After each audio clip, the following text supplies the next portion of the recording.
Have you ever had a great idea, a real one that excited you, one that kept you up at night, and instead of acting on it, you talked yourself out of it before anyone else even had the chance to? Maybe you prepared for months for something important, and the moment you walked into the room, every bit of that preparation seemed to vanish, not because you weren't ready, but because somewhere deep down, a voice said, "Who do you think you are?" If that sounds familiar, this story is for you, because once there was a young man who was talented enough to succeed, but not yet convinced enough to try. And what his uncle showed him on an ordinary Tuesday afternoon changed not just his career, but the way he understood himself entirely. Stay with me, because the person standing between you and everything you want might not be who you think it is. Marcus Ellis was 31 years old, and he was, by every external measure, doing fine. He worked as a graphic designer at a mid-sized marketing agency in Houston. He was good at his job, genuinely good. His concepts were clean, original, and his colleagues frequently borrowed his ideas without crediting him, which bothered him less than it should have. He had a good eye. Everyone said so. But Marcus had a pattern that had followed him since university, one he had never fully named or examined. Every time an opportunity arrived, a pitch presentation, a chance to lead a project, a client meeting where his voice would matter, Marcus would find a reason to shrink.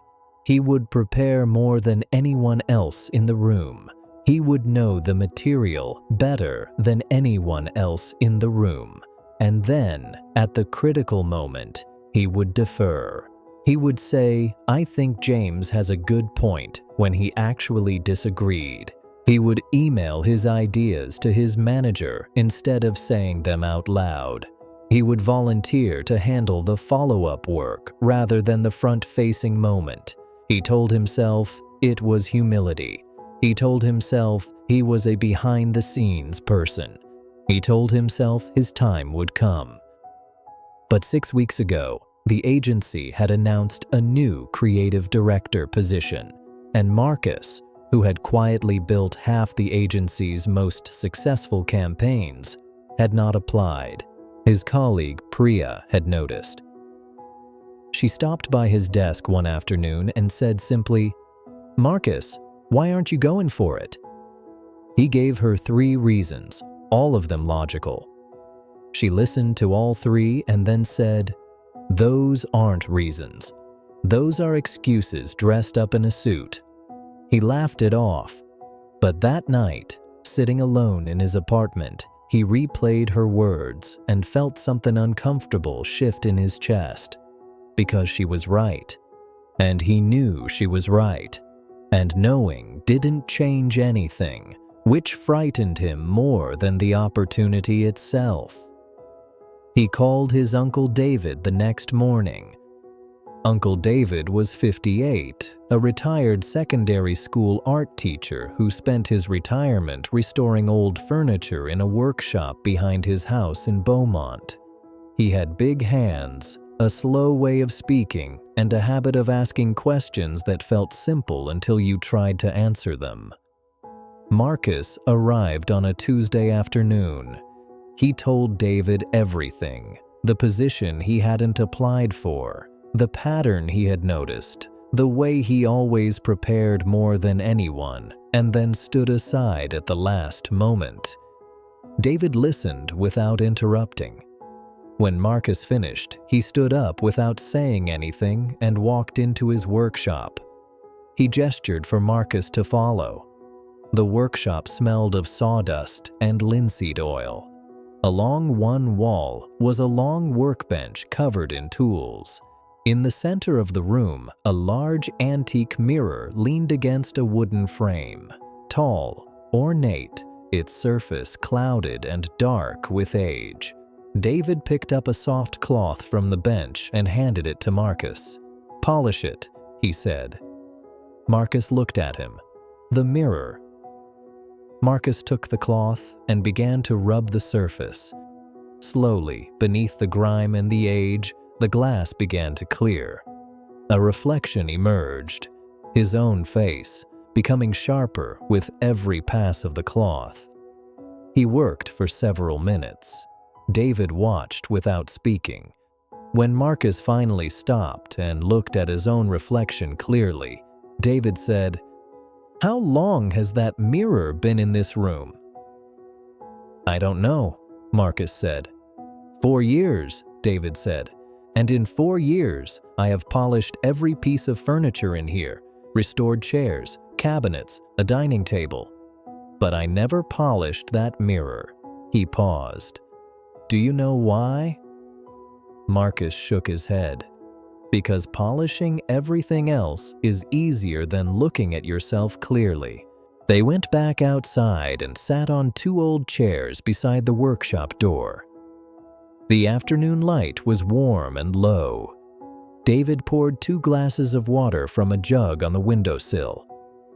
"Tell me something," he said. "When you imagine yourself in that creative director role, standing in front of clients, leading the room, what do you feel?" Marcus thought about it honestly. "Terrified," he said. "Of what?" "Of getting it wrong. Of people realizing I'm not as capable as they thought." David nodded slowly. "And when James leads the room, the colleague who took the position last time, what do you think of his work?" Marcus was quiet for a moment. Then he said, "Honestly, it's not as strong as mine." "So you know your work is stronger," David said, "and yet you believe he belongs in the room more than you do." Marcus had no answer for that. David said, "Is not humility. Humility is knowing your limits accurately. What you have is something different. You have a version of yourself in your head, a small version, an old version, and you keep referring to it as if it's current, as if it was true today." He leaned forward. "Marcus, where did that version come from?"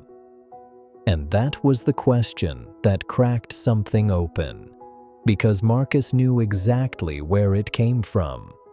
A teacher in secondary school who had told him his ideas were too complicated. A father who meant well, but whose highest compliment was not bad. Years of being the quietest person in rooms that rewarded loudness. None of it was dramatic. None of it was a single wound. It was accumulation, small messages, received young, never questioned, carried forward as fact. David said, "Here is what I have learned from 30 years of watching young people discover what they are capable of.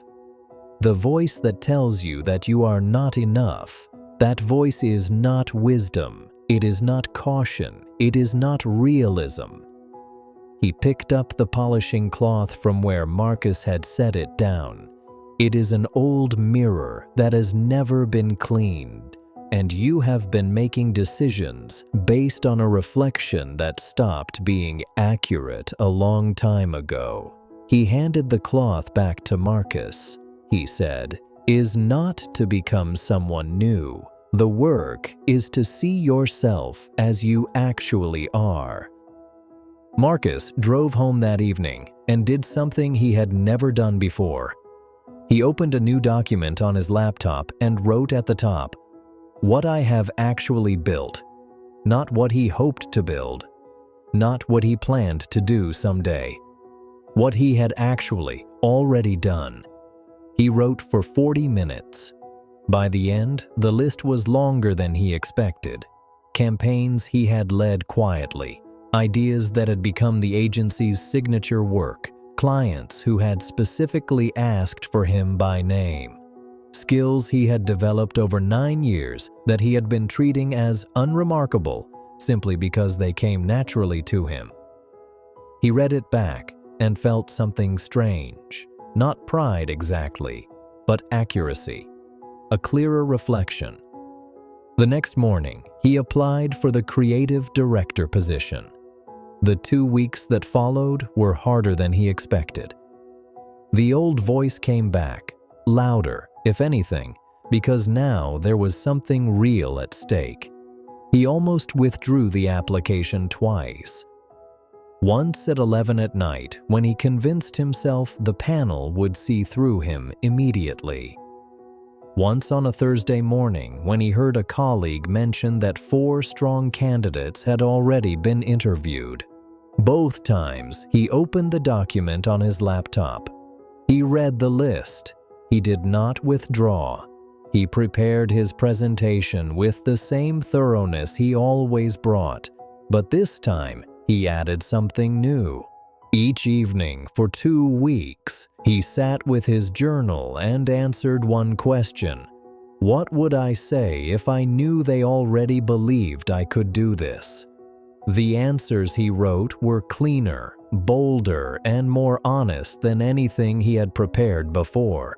The interview panel was 3 people: the agency's managing director, the head of strategy, and an external consultant he had never met. Marcus walked in and felt the familiar pull, the old instinct to make himself smaller, to apologize for taking up space before anyone had complained about it. He sat down. He looked at the 3 faces across the table, and then he thought of the mirror in his uncle's workshop, the clouded glass, his own reflection becoming clearer with every pass of the cloth. He thought, the version of me that belongs in this room already exists. I just have to show it to them. He presented for 22 minutes. He did not hedge. He did not qualify every statement with, I might be wrong, but he did not defer. He said what he believed directly and let it stand. When the managing director leaned forward and challenged one of his ideas, Marcus did not retreat. He said, I understand the concern. Here's why I still believe this is the right direction. And he explained. He drove home not knowing the outcome, but he noticed something on the way. Something he had not felt in years. He was not replaying every word and cringing. He was not rewriting the conversation in his head, imagining better versions of himself. He felt simply that he had shown up as the accurate version of himself, and that whatever happened next, nobody in that room had seen a smaller version of Marcus Ellis than the one that actually existed. 2 days later, he got the call. He had the job. My friend, Marcus's story is not really about a job interview. It is about something that lives much closer to home than any career decision. It is about the version of yourself you carry in your head, and whether that version is accurate or whether it was built from old information that you have never stopped to question. Most people who struggle with confidence are not struggling because they lack ability. They are struggling because somewhere along the way, they received a message from a parent, a teacher, a failure, a comparison that told them they were less than they were. And instead of examining that message, they filed it as fact. They built a life around it. They made decisions based on it. But here is the truth. That message was never objective. It was one moment, one voice, one data point. And you have been running on it ever since. The work of confidence is not pretending to be more than you are. It is not affirmations in the mirror or forcing yourself to feel bold when you don't. The work of confidence is simply this: seeing yourself accurately, cleaning the old mirror, replacing the outdated reflection with one that accounts for everything you have actually become. So here is your practice. 3 steps starting today. Step 1. Write down what you have actually built, not what you want to do, what you have already done. Skills developed, things created, moments where you showed up, read it back slowly. That is a more accurate reflection than the one the old voice offers. Step 2.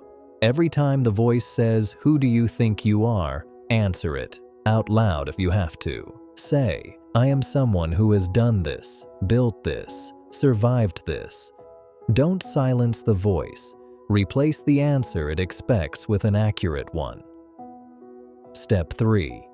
Find the room you have been avoiding, the application you haven't sent, the conversation you keep postponing, the opportunity you've been preparing for without ever intending to take.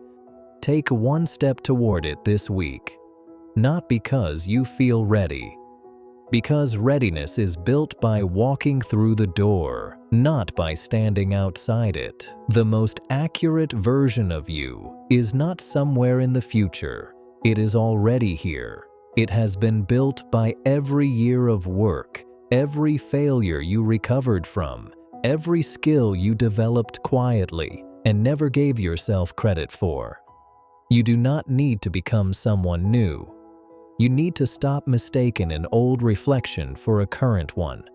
Clean the mirror. Walk into the room. Show them who you actually are.